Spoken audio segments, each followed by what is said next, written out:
عندنا نظام حكم في الجزائر بنى ديمومته على ضرورة إبقاء الصراع مع المغرب، لكن ما نلحظه في السنوات الأخيرة أمر مؤسف عليه، وعلينا أن نعمل من أجل إرجاع السكة أو القطار إلى سكتها.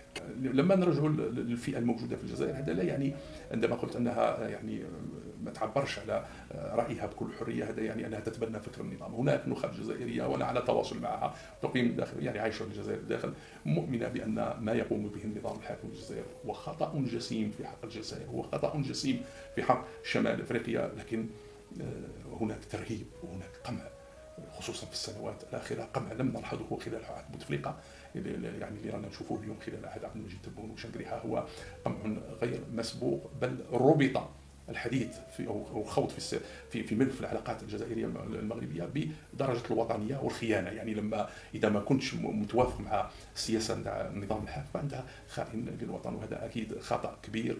نتمنى إن شاء الله أن تقوم النخب الجزائرية أينما كانت بدورها من أجل تصحيح هذه المغالطات وتنوير الرأي العام داخل الوطن وخارج الوطن، لأن نحن يعني مصيرنا مع المغرب.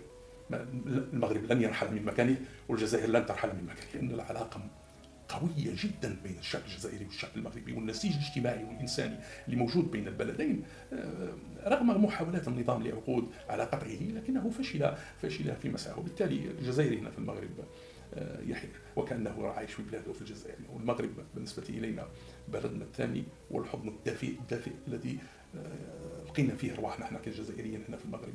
وكل ما يثار على المستوى الاعلامي هو بعيد كل البعد عن الواقع وعن الحقيقه. والاكيد مره اخرى ان حتى المغربي داخل الجزائر سيحس انه في بلده، ان الشعب الجزائري يكن كل الحب للشعب المغربي، وان ما يثار عبر وسائل التواصل الاجتماعي لا صله له بالواقع. نحن لبعضنا البعض، رغم أن في هذا النظام الذي مشكلته في أنه ربط ديمومة حكمه ووجوده بإبقاء السلام على المغرب.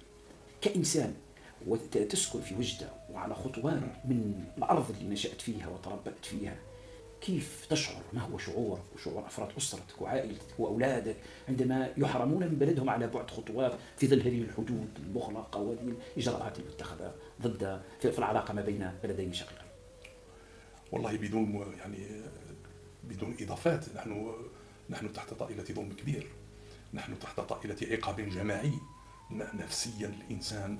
طبعا أي إنسان يحن إلى بلده، إلى مسقط رأسه، إلى عائلته الكبيرة، بالتالي نحن متضررون بشكل كبير مما يقع، خصوصا بالنسبة للعائلة الجزائرية المقيمة في وجدة. أنت لما تفتح نافذة بيتك تشوف الجزائر أمامك.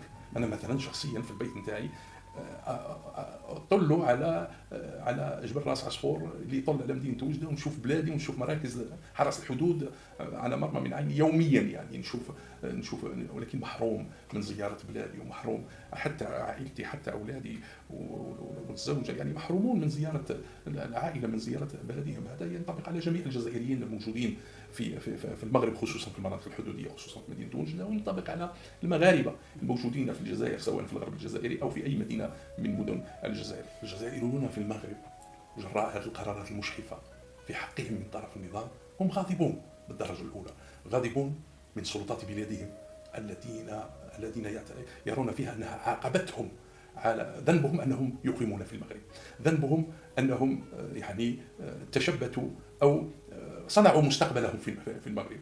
مثل ما كان بعض المرات بعض الابواق التابعه للنظام الحاكم يقولوا على الجزائريين ان يغادروا المغرب بما ان العلاقات، هذا امر مستحيل انك تغادر المغرب لان مجرد انك نظامك الحاكم قام بقطع العلاقات او يعيش صراع غير مبرر.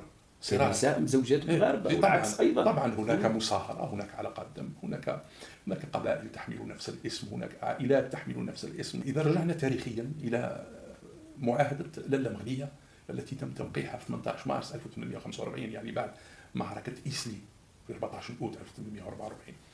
تلك المعاهدة، وكنت سبق أنني قرأت نصها على الجمهور، تتضمن أسماء القبائل الموجودة على طرفي الحدود، قبائل واحدة جدهم واحد، ولكن هؤلاء مغاربة والآخرون أصبحوا جزائريين. وبالتالي بالله عليك كيف لا يفكر النظام في هذه العائلات التي توجد على طرفي الحدود؟ هناك قبائل عديدة إذا بدينا من أقصى الشمال إلى أقصى جنوب، الحدود ما بين الجزائر والمغرب، نعدوا مثلا نتكلموا على أهلنقاد موجودين في وجدة، موجودين في ولاية سيدي بالعباس وتلمسان. قبيلة حميان اللي هي من أكبر القبائل الموجودة في الجزائر وفيها 14 فرع وسكانها حاليا 2,000,000 نسمة، وعندها فرع هنا في المغرب. دويمنيع ولا جرير الموجودين بمدينة بشار، يعني عندهم عائلات في الرشيدية في المغرب، وصولا إلى تندوف، إلى الرقيبات الموجودين في تندوف، موجودين في قليميم والسمارة وفي العيون. يعني ما يقوم به النظام بالأساس جرم كبير في حق الإنسانية.